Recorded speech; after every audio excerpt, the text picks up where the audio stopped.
अतः 10वां अध्याय। ऋषि बोले, हे राजन, अपने प्राण प्रिय भाई निशुंभ को मारा गया तथा सारी सेना का संहार हुआ।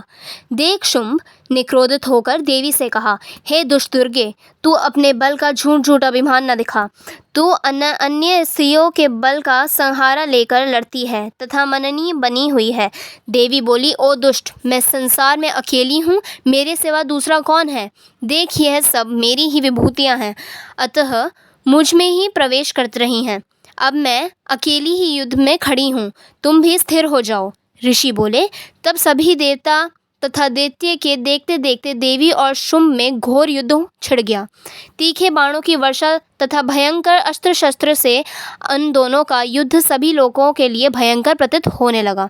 अंबिका जितने भी दिव्य अस्त्र छोड़ती जाती, दैत्येंद्र उन्हें निवारक अस्त्रों द्वारा तोड़ता जाता। इसी प्रकार परमेश्वरी अंबिका भी खेल ही खेल में हुंकाराधीश शब्दों द्वारा दैत्य के छोड़े हुए दिव्य अस्त्रों को तोड़ती गईं। तदंतर असुरों ने सैकड़ों बाणों से देवी के अचंचित कर दिया।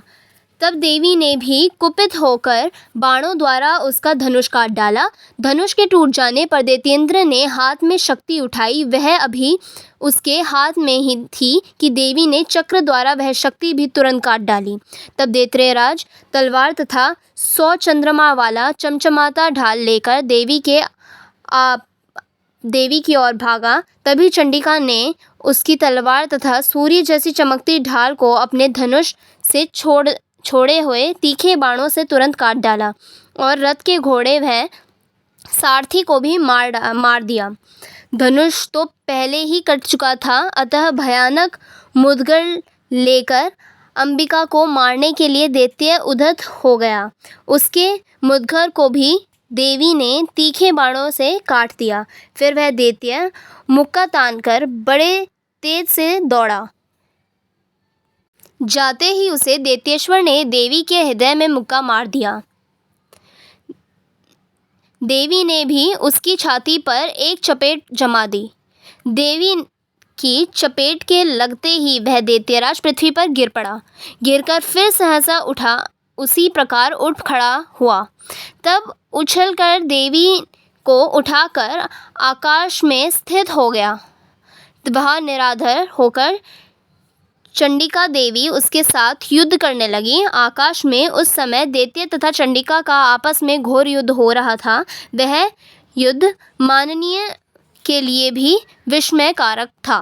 तब अंबिका ने उसके साथ देर तक युद्ध करते करते दैत्य को उठाकर पृथ्वी पर पटक दिया।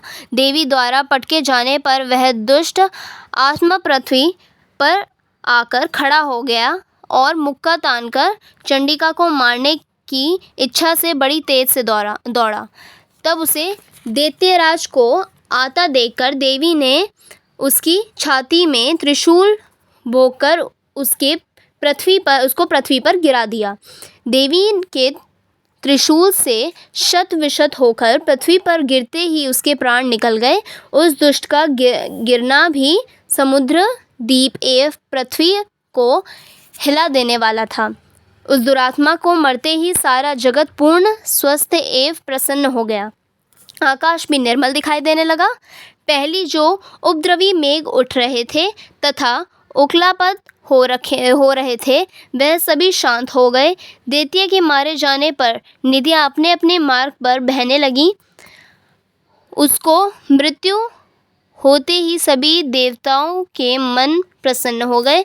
अपने गंधर्व मनोहर गायन करने लगे। कुछ गंधर्व बाजा बजाने लगे। अप्सराएं नृत्य करने लगीं। वायु पवित्र होकर चलने लगी। सूर्य उज्जवल होकर चमकने लगा।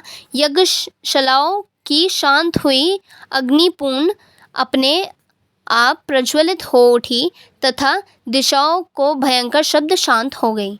इस प्रकार श्री मार्कंडेय पुराण में सर्वाणिक मन्वंतर की कथा एवं प्रागैतिक देवी महात्म्य में शुंभ वध नामक 10वां अध्याय पूर्ण हुआ।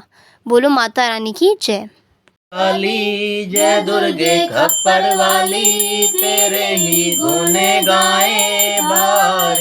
ओ मैया हम सब उतारे तेरी आरती।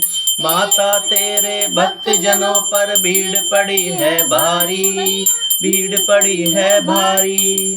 दानव दल पर टूट पड़ो माँ करके सिंह सवारी। सो सिंगों से है बलशाली, अष्ट भुजाओं वाली, दुखियों के दुखड़े निवारती। ओ मैया हम सब उतारे तेरी आरती।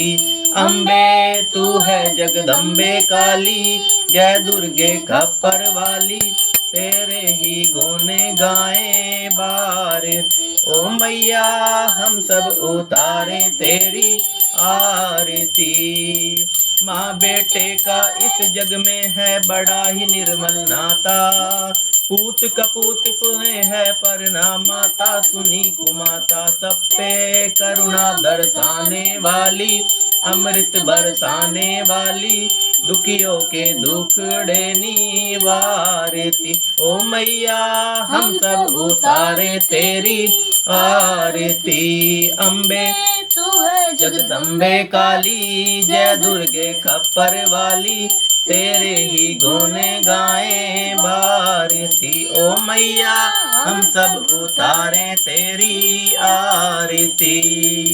नहीं मांगते धन और दौलत, ना चांदी ना सोना, हम तो मांगे माँ मेरे तन में एक छोटा सा कोना। सबकी बिगड़ी बनाने वाली, बचाने वाली, सतियों के सत को सवारती। ओ मैया हम सब उतारे तेरी आरती। अम्बे तू है जगदम्बे काली, जय दुर्गे खप्पर वाली, तेरे ही गुण गाए आरती। ओ मैया हम सब उतारे तेरी आरती।